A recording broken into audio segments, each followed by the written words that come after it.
The coaching carousel has begun. When will it stop? Nobody knows.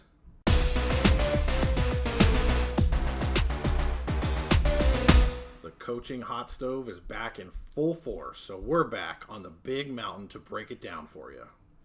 Hey, it's great to have you here on the Big Mountain. If you're new to us, I am JY. I do everything Mountain West. This is my good friend Steve. He does everything Big Ten. We're going to break down the openings with the Big Ten coaching and the Mountain West coaching. And I'm also going to go over everything else that's happened because they're just dropping like flies right now, Steve. So let's start with the Big Ten. What do you got for us? Okay, so the big news I think everybody heard, Michigan State, they hired Jonathan Smith. That was the least kept secret, worst kept secret. I got to give Jonathan Smith tons of credit for multiple reasons. Yes. He's done such a great job at Oregon State. Just really one of the best teams in the country this year. Like they just, even the games they did lose, they put up a great fight against great teams. I enjoyed watching them on both sides of the ball. Yeah. I cannot say enough good things about him. I'm sure, we have a lot of Oregon State viewers and fans, and I'm sure they are heavily disappointed to lose him. Yeah. I would be. He's going to a great hire also for Michigan State. So, I'm Big Ten focused, and for Michigan State, I don't know if they could possibly make a better hire. Like, this is the best possible hire they can make. He's a program builder. Yep. Good on both sides of the ball. Tons of respect. Just a great coach. If you can, and he's shown, Oregon State, they're kind of, I don't want to say second tier, or even little brother, but it's harder for Oregon State to recruit than it is Oregon. For sure. And so at Michigan State, you have that same thing with an in-house program like Michigan, right? Just a great hire by them. I can't say enough good things. You have any comments about that one? Well, just a couple things. First of all, I agree. Fantastic hire by Michigan State. Maybe after a year or two or whatever it takes him to get that program back to really where it should be. I mean, they have been a powerhouse in the Big Ten for a little while and just have fallen off dramatically here the past couple years. I'm anxious to see what he can do there. And to the Beavs fans, I feel for you and your university. You're already going through a hell of a time with the whole Pac-12 debacle, I kind of question and worry about where are things headed there. I know that's not what this episode is going to be about, but it does concern me a little bit. So yep, yeah, same for me. And also credit. I want to give him even additional credit. I've already heaped mountains of praise on him, but for him, it was kind of obvious where this was going. But he coached all the way to the very end, didn't let it be a distraction for his players. They played hard to the very end. So credit to Jonathan Smith and the Oregon State players. Again, what they've gone through this year with so much uncertainty and just to play so well, so hard all season. Just a fantastic season for them. Agree. Okay, so moving forward, Indiana. So Indiana fired Tom Allen. I think he's been there 7 years. He had them up to top 15 in the country a couple years ago. And in 2020, they had two really good back-to-back seasons where, they were just doing great. But really since kind of the transfer portal got going and NIL, they just have not been able to keep up. They're just a straight middle of the pack team since then, maybe even a little bit of the back half of the Big Ten. Right. Since then, they did show some flashes this year. I really think he's a good, solid coach. Yeah. They are a well-coached team, but just not enough. He can't bring in the recruits there at Indiana. It's a tough place to recruit, but he's just had no success bringing in top-flight recruits there. And the good players they do get end up wanting to leave. We saw Penix, who was a solid, good quarterback at Indiana, go to Washington and become a Heisman contender. Yeah, yeah. And, I feel for some of these coaches because, there's only a few Georgia, Michigan, Ohio States in the daggone country. And I feel like expectations, and I get it, I'm a fan of sports teams, and you want your team to be a championship contender or winning the damn championship every daggone season. Yep. But at the same time, these are college coaches, and there's so much more to this than just what you see on a Saturday afternoon. It is a full-time, more than a full-time job with everything that goes on. You have to deal with administration. You have to deal with the press you have to deal with, the transfer portal now, soon to, the beginnings of NIL. You have to. There's so much going, I would say, against them and what they're there to. They're there to coach football. Yes, and they've got that's probably 15% of what they do, and 85% is all this other administrative bumbo gumbo. Yes. And it keeps getting worse every year. Keeps getting worse every year. So I just feel for these guys. A guy like this at a smaller Big Ten program, they're not going to be a Michigan. They're not. No. Be happy when you catch lightning in a bottle for a year or two, and give the guy the benefit of the doubt, for Pete's sake. Now I did see he's getting a $15.5 million buyout. Yeah, it's not too shabby. But if you asked him, do you want the buyout or do you want to do what you love? I'm pretty sure most people are like, I'll take the money and do what I love. Yes. I'm not doing this necessarily for the money. I'm doing it because I love the freaking game of football. Yeah. If you can, because he's going to get paid either way, whether he stays or leaves. Right. So would you rather stay, get paid, and do what you love, or get paid to go to go away? That's got to be a little bit of a heartbreak. Absolutely. So, and I totally agree with your points. But at this point, it is what it is. They decide to move on. Yep. And so, and you're exactly right. In Indiana, you're never going to be Michigan. Okay, you're never going to have the money, the influence, the trendy, Michael Jordan, Air Jordan brand, all that stuff. Yeah. So, what can Indiana do? That's what they have to look at now. I feel confident that the athletic director and the president know what their limitations are. They know what they are. Yeah. So, what can they do to kind of overcome those? Maybe you're not going to overcome them, but what can you do kind of as a different attacking method? Yes. I think what they're going to do, because they're never going to have the NIL money, they're never going to have the flashy brand. Yep. What can they do to attract that recruiting talent? They can go younger and they can go offensive minded. Okay. Kids want to go, these 17, 18-year-old kids, they want to go to the NFL. They want to be on the highlight reels. They want to be, points, scoring touchdowns is what gets you famous, gets you drafted, all that kind of stuff. So I really think Indiana is going to look in Tom Allen, older guy, maybe coaching has passed him up with this new world of NIL and all that kind of stuff. So in that vein of going younger and offensive minded, I have two people I want to talk about. Okay. My first one, Tommy Rees, okay, former Notre Dame quarterback, former Notre Dame offensive coordinator, got hired by Alabama, and after a little bit of a slow start at the beginning of the season, he's done fantastic down there. So he is a son of Indiana, very well known there. Played not too long ago, and has been a hot name in coaching. His name, between Notre Dame and Alabama, when you got those two programs kind of fighting over you, Nick Saban and Notre Dame fighting over you, that's good for your name. And he's just a good young offensive mind. He's done a great job with their quarterback there at Alabama, developing him. Yep. Alabama went into this season with an absolute dumpster fire of a quarterback situation, and now he's got their starter playing as really one of the best quarterbacks in the country. Yeah. So, obviously, Alabama, you have you have talents and that you're never going to have at Indiana. Yeah. But I think he's a name where he could go and recruit. He could appeal to the young players. He can say, when I was at Notre Dame, we were doing this. And when I was just at Alabama, we were doing this. Right. He's going to have that credibility to bring in the players, which is the lifeblood of the team. Yep. If you don't have the money to go for them, then maybe you can get a young offensive-minded coach. So that's my first name, Tommy Rees. Okay? I like it. Okay. All right. So my second name, it's probably maybe ring some bells for you or some of our viewers, because it's a name that's been talked about. Okay. So, and actually, I think that this person, my second person, may actually be the favorite for this job. Okay. Or at least Indiana's number one target. Okay. Ryan Grubb. Okay. He's the Washington offensive coordinator. Yep. Fantastic offensive mind. And yes, they have Penix. They have great receivers. But really that offense, they're just so balanced.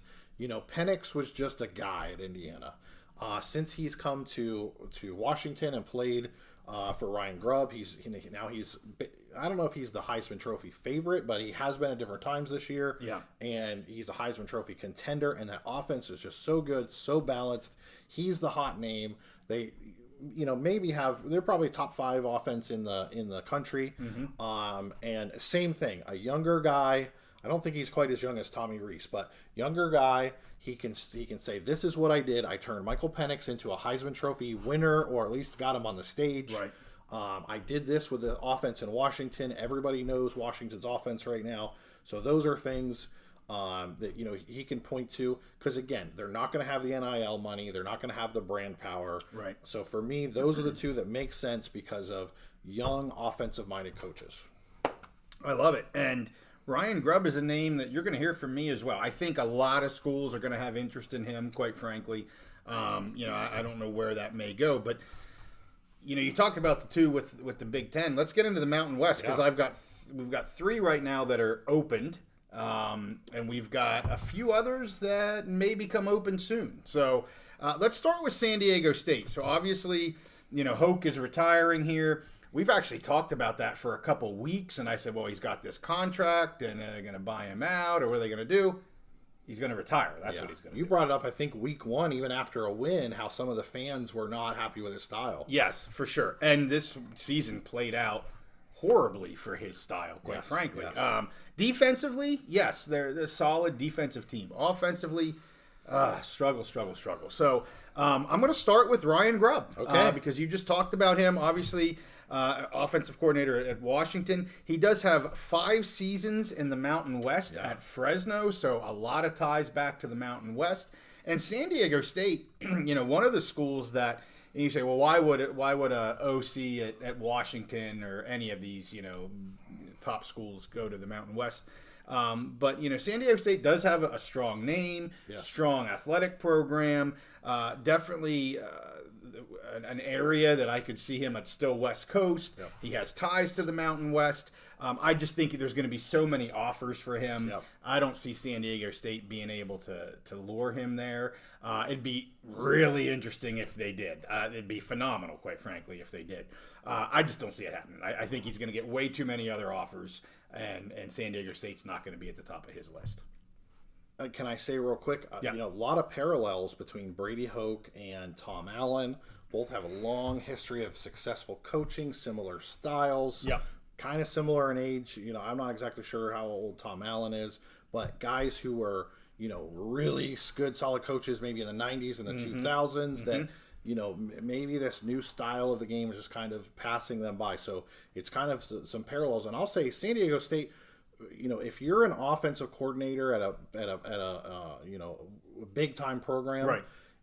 One of the things that that getting hired as a head coach from another big time program, if you don't have head coaching experience, that could be, so San Diego State could be a very attractive place to go and get 2 or 3 years of head coaching experience to add to your resume, so that you could get one of those premium jobs. Cut your teeth. And I was thinking, it's funny you say that, because I was thinking about saying that after you were mentioning him for the Indiana job. It's one thing being an OC where you're very focused on coaching that. It's a whole nother thing. Back to my original comments about a head coach has so much other stuff that he has to deal with that isn't coaching on the field or at practice or in the room, so to speak. It's all this other stuff. So it's a great point, of anybody that's a coordinator right now and does not have head coaching experience. Not a bad idea to start with a group. We weren't going to say that. Maybe not quite as big of a program as another. I think that's a great point. I was actually thinking that, just didn't say it. And honestly, it may be a little easier to because you want to stack your resume. It might be a little easier to win games at San Diego State than playing at Indiana when you got to play Michigan all the time, Penn State, and all those schools. So, and you probably have a shorter leash to get things done. I would assume. I don't know, but the other names, I'm going to bring up a couple other names, and you're going to hear me repeat these a couple times with some of the other programs that are looking for head coaches. So Kirby Moore, he's the Missouri offensive coordinator. He does have ties to Boise State. I'm going to talk to Boise State about Boise State next. They're also looking for a head coach. And he has 6 seasons at Fresno. So you're going to hear me talk about Fresno coaches in the past. They've got a really good coaching pedigree there for a while. So I could see him. Again, he has some ties to the Mountain West.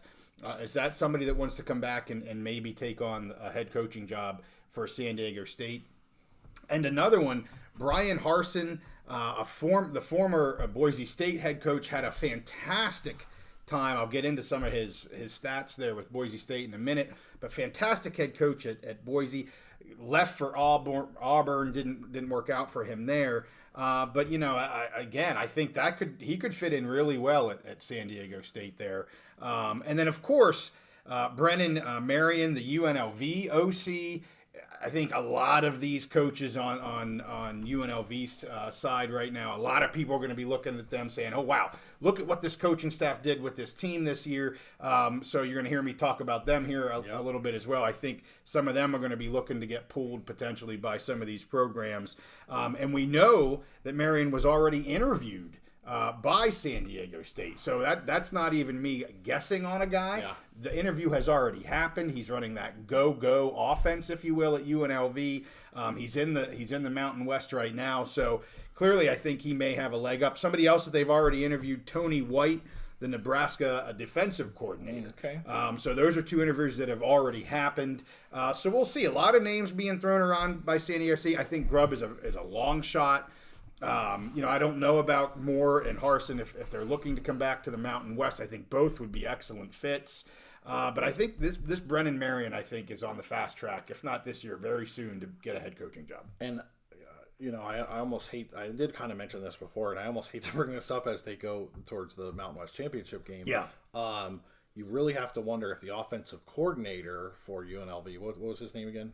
Marion, yeah. If he gets hired somewhere, does he take Maeva with him? Like that has been a trend.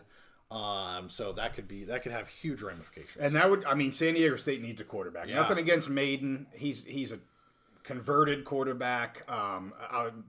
That could be one step. If they pull a quarterback and a head coach from another program, specifically, this Marion and Maeva from UNLV to go to San Diego State, that right there alone could be a game changer for that program. Because they've got good athletes. Yes.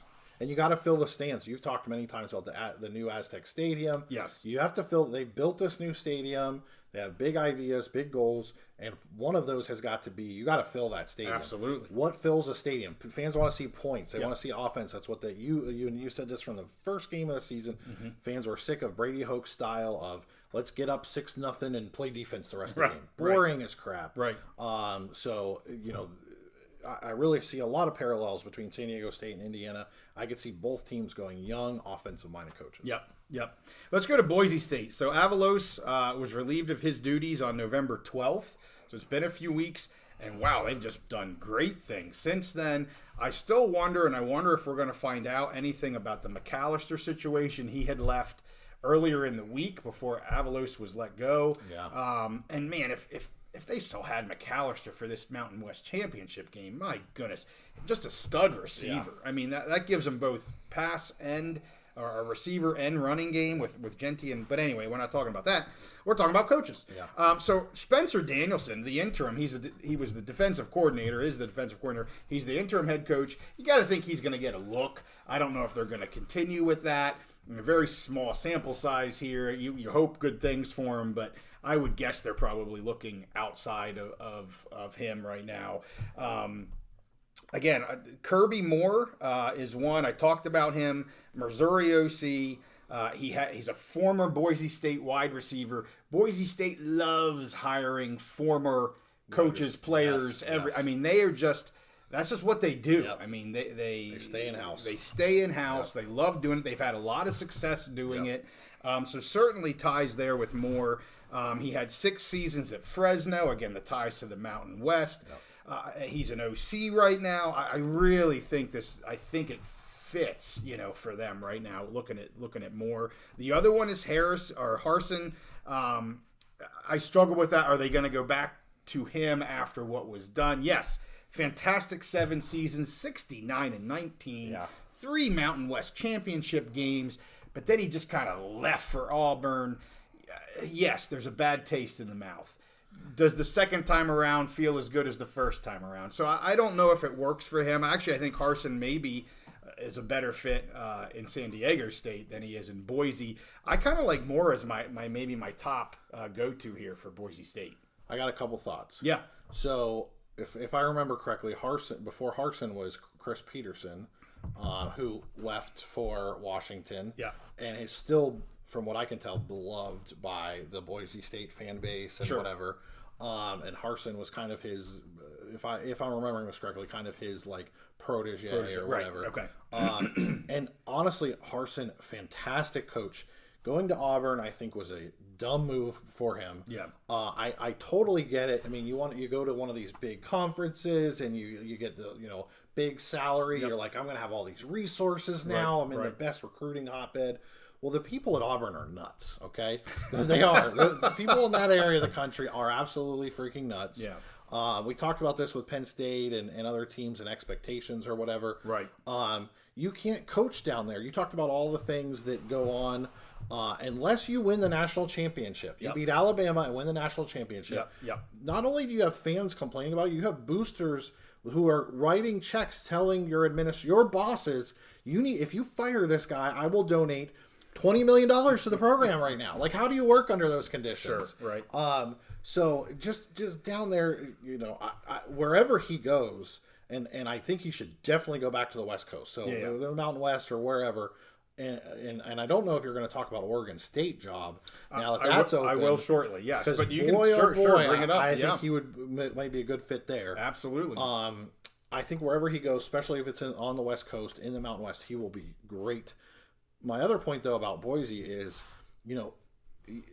if they have high expectations, high standards on a national level. Yes. So I totally understand why they're looking for the best candidates, but since the interim guy took over, it's almost been like, from my perspective as an outsider, I'm not a Mountain West insider, that's you, but from my perspective, it almost seems like a switch has been flipped, and if they go on and win the Mountain West championship, and then do well in a bowl game, right?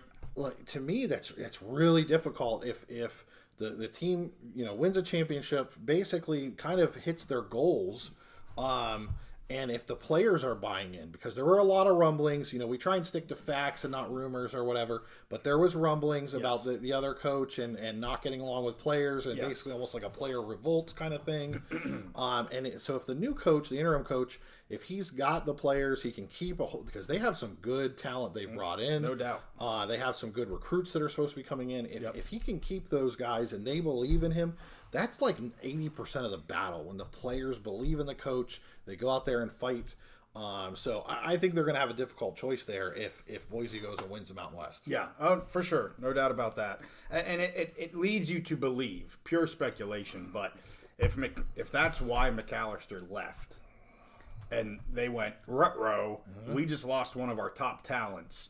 We got to let the coach go before we start losing other top talents and salvage what we can. That may be what happened there. Again, that's speculation on my part, but that could be what happened. One thing to keep in mind now, I have heard McAllister may have some landing spots in Texas, of Texas, that maybe with some big NIL deals. However, one thing about the transfer portal, when you go in, there's been players... It doesn't happen often, but there's players who go in the transfer portal, change their mind, and go back. That is definitely a possibility. I don't know in this situation if that would happen or not, but it's a possibility. Yep. Good point. So the other one that's open, the third one that's open, is New Mexico. That's the one that broke most recently. Danny Gonzalez, 4 years there. He's now out. The athletic director just said, yes, there was improvement, which there was. They definitely were a better team this year than last year, no doubt about it. And he acknowledged there's definitely improvement, but not enough, according to him. I almost equate this to a little bit like the way you talked about Indiana in the Big Ten. Sorry, Lobos fans, but I talk a little bit about the Lobos like that to the Mountain West. You only have so much to work with there in Albuquerque, New Mexico. But it is what it is, and they have expectations, and if you're not going to meet them, then you can hit the road, and we'll find somebody else that maybe will. Some teams that came up, I'm going to mention Harsin again. I'm going to mention Marion again for the UNLV OC. I think if he obviously has a choice between San Diego State and New Mexico, I don't probably think that's too much of a difficult choice for him. But then you look kind of outside, you look at FCS coaches. Some rumors there are Jason Eck with Idaho. Okay. A really strong program up there. Brent is it Vigen, with Montana State. Guys that have shown they can build a program, and that's what they need at New Mexico. They need somebody, and they got to give them the time to do it. Yeah. And honestly, I would say Danny Gonzalez, after 4 years, you're only starting to see. It's one cycle through. Yeah, I mean, that's just one cycle through. Yeah. It takes time to do that. So you kind of get, stuck between that. How much time do we give him versus he's had enough? And there's never a correct answer on that. But anyway, do they look outside to look at some FCS coaches? Who knows? Another one that I've seen is maybe kind of out there is Nevada moving on from Ken Wilson after 2 years. Obviously, just dealt a horrendous hand with what happened there. A lot of players jumping ship to go to CSU there, and he just. You just feel bad for that program. I mean, they will come back, but it's going to take time, and that doesn't happen in a year or two. That takes time. Now, I can't speak to everything that's going on there, but they got 2 wins this year. I'm sure they wanted more than 2, but I had them getting 3. There's nothing you can fault him with getting 2, in my opinion. There's nothing you can fault him with getting 2 wins this year. I mean, they beat San Diego State, for crying out loud, so there's nothing wrong with that. But that's a rumor. So the first 3 obviously were definites. We know they're opened right now. Rumors are that Nevada may be looking to move on as well. Nevada, I'm gonna we're supposed to be independent and whatever, but I'm gonna hope, I'm gonna have my fingers crossed to give them 1 more year. Yes. I think I really like to see. Even though they only won 2 games, I really saw some positive things from them this year. Yep.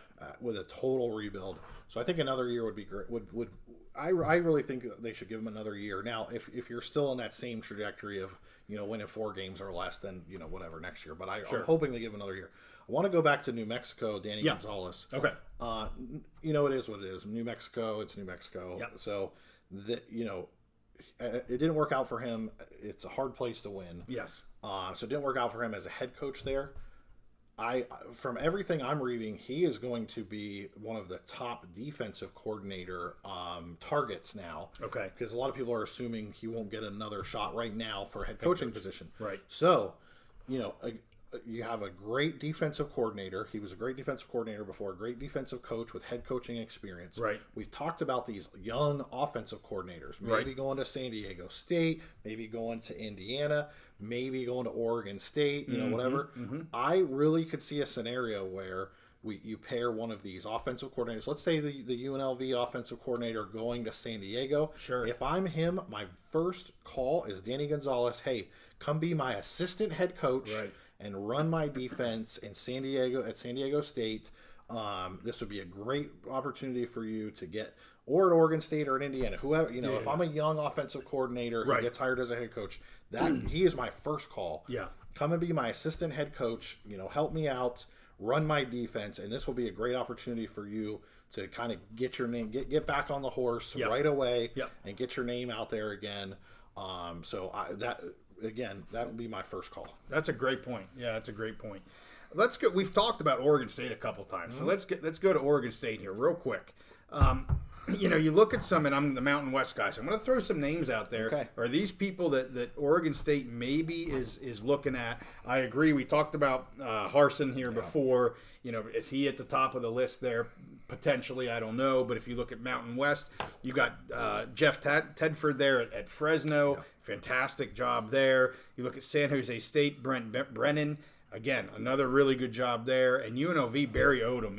He's been there for 1 year. But people are looking at him. Again, when you turn a program around, I wouldn't say turn it around, but when you exceed expectations the way they did at UNLV, a lot of people take notice. I really hope he doesn't leave UNLV after 1 season. I'd like to see them, be a contender for a Mountain West championship for several years now. It's been long enough. But a lot of interest in, I think, some of these head coaches at the Mountain West to, what's Oregon State going to do? I think there's going to be a lot of people interested in that job. I don't know. I just wanted to throw out some of those names as some, they've shown they can do it at the Mountain West. Are they looking to maybe go to Oregon State? Yeah. And so for me, and I'm not as familiar with all the Mountain West coaches that you are. For me, if I'm Oregon State, I already said I think Harsin could do really well there. Yeah. That area of the country, that's his bread and butter. He's been successful up there. Really good coach. He went down and saw, Auburn, the SEC, all the craziness down there. Mm-hmm. I think he could kind of have a new lease on life there. Mm-hmm. Also, obviously, the number one guy we're talking about, Ryan Grubb. Yeah. Right. Yes. Maybe. So, if let's say I'm Ryan Grubb and I'm looking at, Indiana, all right. Let's say my three options are Indiana, San Diego State, and Oregon State. Yep. Okay, and I'm deciding between those three. Mm-hmm. Yeah, Indiana's in the Big Ten. They're a small fish in a really big pond. Right. They do get the money. The money from the Big Ten, mm-hmm. but. You got to question going there. I mean, there's part of you, okay, we can go to a Big Ten team. That's great. That's the pinnacle. But can you win there? Yeah. Can you beat Michigan and Ohio State right. and Penn State and right. all these teams each year? Yep. Or are you just going to go there and go 6-6 every year? Yep. And what does that do for you? Or I could go to an Oregon State or a San Diego State. So first of all, San Diego State, again, a great opportunity to go get head coaching experience, like right. we already talked about. They are a bit, even the Mountain West isn't necessarily like one of the premier conferences, but San Diego State is one of those programs that gets attention. Right. You can get attention there, you can get that experience, and then I'll say Oregon State. You have obviously there's some issues there with the whole Pac-2 thing and yes. all that, but. It's right next door. They should mostly share the same recruiting territory of the West right. Coast, so it's not very far away. And the Beaver fan base, the administration and the fan base, mm-hmm. you have a fan base who is extremely proud of the program and supportive of the program, even in the years when they go 6-6 or whatever. Right. They don't have those ridiculous expectations of an Auburn or whatever. But they're incredibly supportive at all times. Yep. So, that would be a hard thing to weigh. Like you said, he's going to have a lot of different options. There's yes. probably some other options that we're not even thinking of right now. Right. Yeah. Well, and between those three options, I'm sitting here thinking Indiana's my third option. For me would be my third choice. Right. Just because it's just so I would think it'd be just so difficult there. I think Oregon State. I'd struggle between Oregon State and San Diego State. If Oregon State was still in the Pac-12 from a year ago, yeah. and that was continuing, and you didn't have that unknown yep. of a Pac-2, yep. to me that's easily the number yes. one. But being a Pac-2 and just not knowing what that's going to look like and where they're going to end up and what is that going to be, I don't know if San Diego State or Oregon State is. To me, that's a tie right now. I don't know what I would pick, just because Oregon State has so many unknowns, unfortunately, for them right now. And I think that kind of segues into a topic we wanted to get into. We wanted to talk about a little bit, but we kind of wanted to save it to the end. Yeah. And so I think that's a great moment to kind of bridge the gap there. Yeah. There is so much uncertainty for both of these programs. Yes. Are we going to see, the Oregon State coach, Jonathan Smith, leaving basically the next day after their season is done? You've asked me this a couple times before we recorded. Is this the floodgates being opened? Right. I don't know yet, because every year there's a big coaching carousel. I'd be a little worried. And again, getting back to our videos where we talk about that court case, and that's why I always say there's so much risk for Oregon State and Washington State to kind of keep this going in the courts. Yep. I would, for their sake, I would love to see either a settlement or an ending to the case as soon as possible, yep. so that they could provide some more certainty, because I am a little worried yep. For both of those teams that you may see an exodus mm-hmm. Of coaching talent and player talent yep. if they don't get some certainty locked in. Yep. I totally agree with you. I think the longer this goes, the more risk Oregon State and Washington State have because of certainty, and I couldn't agree with you more. I do really worry once the coach goes. I mean, you talked about UNLV's OC. Yeah. Does he take Maava with right. him? How many people does Jonathan Smith take? So transfer portal opens December 4th. Yeah, we're going to know real quick. Yeah. I know. I'm really worried for the Beavs there, but a couple other teams. We don't cover the whole college football landscape, but Houston fired their head coach. Mississippi State, Jimbo Fisher out at Texas A&M. Syracuse And there's been some rumorings. I saw a little bit. I don't know if there's much to it, but Napier down in Florida. What's going on down there? Riley at USC. You've talked about that the past couple weeks.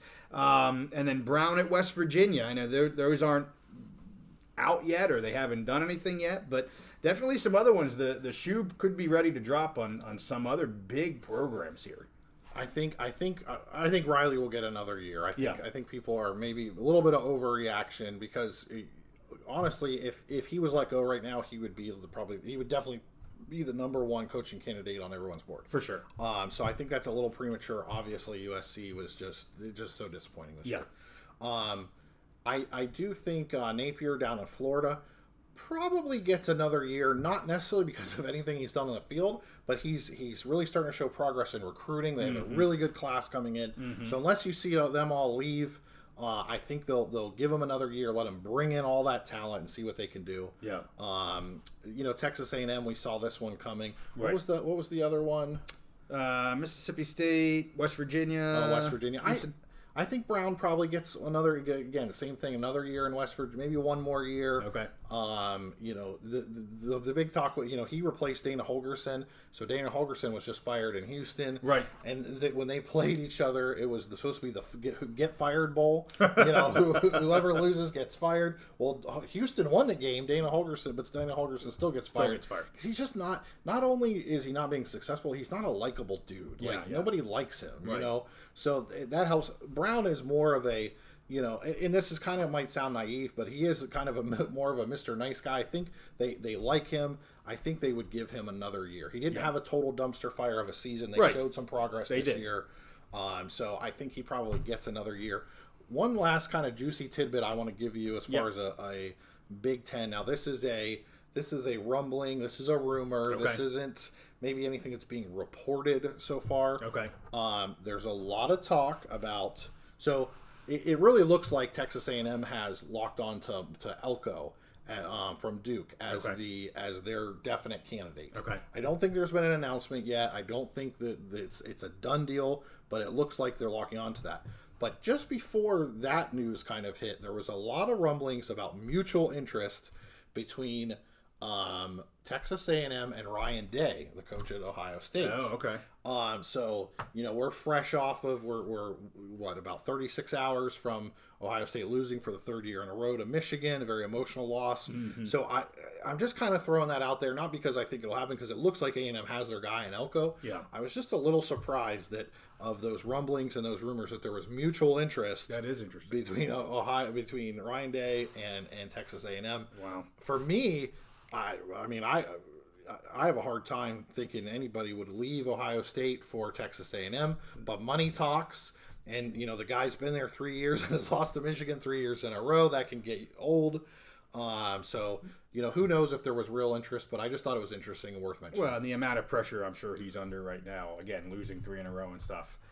But if you go to A&M, the pressure's no. I mean, I understand that, but it's still a fresh start. It is, kind of start over with new pressure. I get that. Yeah, but, trade one.